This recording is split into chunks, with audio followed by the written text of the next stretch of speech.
Hey, it's Paul, and thank you for joining me on another weekly market update where we talk about transactions and M&A in the residential and commercial services space. There's been a lot going on in the last couple of weeks. We saw the passage of the famous Inflation Reduction Act. We're going to talk about it because I got a lot of questions on it. We also saw Fed minutes come out yesterday. The Fed is continuing to hike as we continue to enter into a downturn here, which of course will have ramifications across the board. We're going to talk about that in a little bit as well. But in the resi and commercial services space, pest control, plumbing, HVAC, and allied services, we had about a dozen private equity firms down here in Puerto Rico over the last couple of weeks. We spent some time with them, focused on pest control, HVAC, and resi services, as well as we had some management meetings. And a management meeting is when you have a sell-side client who's gone out to market and they're meeting with a variety of acquirers, whether they be strategic acquirers or industrial buyers, as well as private equity firms. It's an important part of the process. So, we were able to do that, I guess, beachside with pina coladas in hand down here, which was great. So appreciate everyone making the trip down. The pipelines here, as we get to the middle of Q3, are beginning to really fill up. What I mean by that is we've got a lot of sellers that are coming into the market. And this time it's different, though. When I look back to 2020 and 2021, we had a lot of folks wanting to get out because of the tax scare, right? Biden's getting elected, capital gains taxes are going up. But here now in 2022, I think everyone's looking around saying, finally, are we in a position where 10 or 11 years of constantly increasing asset prices might be over? And if you recall, over the last couple of years, I have constantly said on the Boardroom Buzz, as well as a lot of the events that we've done, that never let the tax tail wag the dog. The big issue is valuations, because across those industry segments, we've seen valuations up 350 to 400% over the last decade. With the Federal Reserve fighting inflation for the first time in 40 years, tightening financial conditions, and we've got the economy in general is rolling over, it is a very dangerous stew for asset prices. So here in Q3, the majority of the sellers who are out the door here trying to get into the market are looking at this saying, well, if I wait a year from now, transaction multiples could be down substantially from where they are today. And I think that's a very real risk. And I talk about these things, and I think sometimes it could be irritating because I think I get emails from people that say, Paul, you shouldn't talk like this because you're going to influence the market. I wish I could influence the capital markets in some way, shape, or form. I cannot. All I can do is look at the data, and I can come back and report what I'm seeing to you.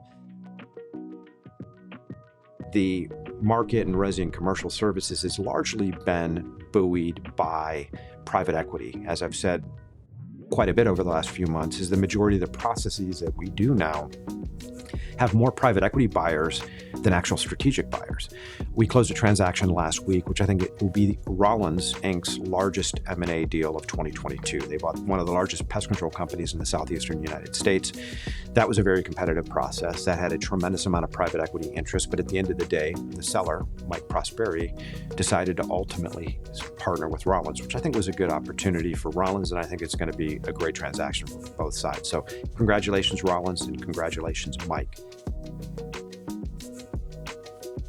When I think about the Inflation Reduction Act, I wasn't even going to talk about this, but I've really gotten so many questions. And when I did the video last week in Montecristo down in San Juan, which you can see on our YouTube channel, POTOMAC TV, I was asked specifically, do I believe that the transaction tax for share buybacks will cause corporates to allocate investment capital away from their own share buybacks and into M&A? I just don't see how that's going to have a dramatic impact. I mean, look, when you look at legislation nowadays, all legislation in the United States has to have some sort of a Twitter branding, or, we had Build Back Better. We regurgitated that, cut some things off. Now we have the Inflation Reduction Act. Typically, acts in Congress do the exact opposite of their intended effects, right? If it's the Inflation Reduction Act, we can be pretty sure that it's going to increase inflation the same way that the Patriot Act did. Nothing at all patriotic. It effectively opened every American citizen and billions of citizens around the world to an intrusive government going through your private digital assets. So I just don't see how more government centralization, more government spending, more government control of the pharma industry, and 87,000 additional IRS agents over the period of 10 years somehow reduces inflation and increases our freedom. You know, when I think of the Inflation Reduction Act, it makes me think of one of my favorite authors who was a French legislator from the mid-1800s. He was an economist. His name is Frederic Bastiat. He's a prolific author, a brilliant thinker, a champion of free trade and free markets, and a hater of government intervention. And as you know, I am an equal opportunity hater of both Republicans and Democrats. I feel like every single law that the U.S. government makes further inhibits our freedom.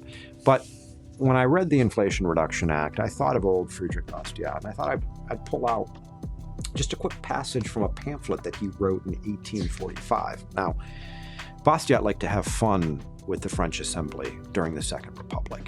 And he was always introducing just crazy bills in order to draw the public's attention to how ludicrous a lot of the legislation that the French were putting in place during the Second Republic was. One of my favorites is a petition on behalf of the Confederation of Candle Manufacturers, right? So he went in, said to the Assembly that he wants to introduce a protectionist bill to help the candle makers in the country. And I'm going to read a quick passage out of this because I think it's really a phenomenal piece of writing. He says, you know, we are suffering from the intolerable competition of a foreign rival. As soon as he comes on the scene, our sales cease, all consumers go with him, and a sector of the entire French industry whose ramifications are countless is suddenly afflicted with total stagnation. This rival, which is none other than the sun, is waging a bitter war against us. So he laid out the problem. Candle makers were in competition with the sun. We ask you to be good enough to pass a law which orders the closure of all windows, gables, shades, windbreaks, shutters, curtains, skylights, fan lights, blinds, and in a word, all openings, holes, slits, and cracks through which the light of the sun is accustomed to penetrate into houses, to the disadvantage of the fine industries that we flatter ourselves that we have given to the country, which cannot now abandon us to such an unequal struggle. So, had he introduced that legislation today in 2022 in the United States, I have no doubt in my mind that the U.S. Congress would give it some consideration. Overall, I think the final takeaway for the discussion here is we have seen credit spreads in the market continue to blow out, which makes financing more expensive. This tightening credit conditions makes it more difficult for firms like Rentokil, for example, to go out and buy pest control companies. It makes it more difficult for private equity firms to lever equity as they go out and buy firms. Now, the good news for everyone is there tends to be a lag, right? This doesn't happen immediately. We see a lag of 6 to 18 months from this sort of monetary policy. But I fully expect by the time we get into 2023, we should see a further contraction in multiples. If you're a holder of financial assets, if you own a pest control business, a plumbing company, an HVAC business, or any residential commercial services business, you should really give strong consideration in looking at where you are right now and understanding when you might ultimately want to exit it.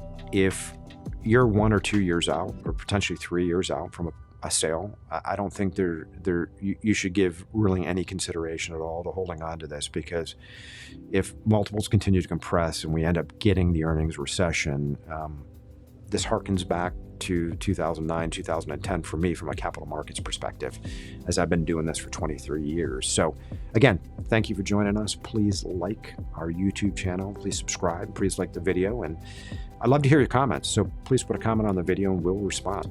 Again, thanks for joining me today and see you next week.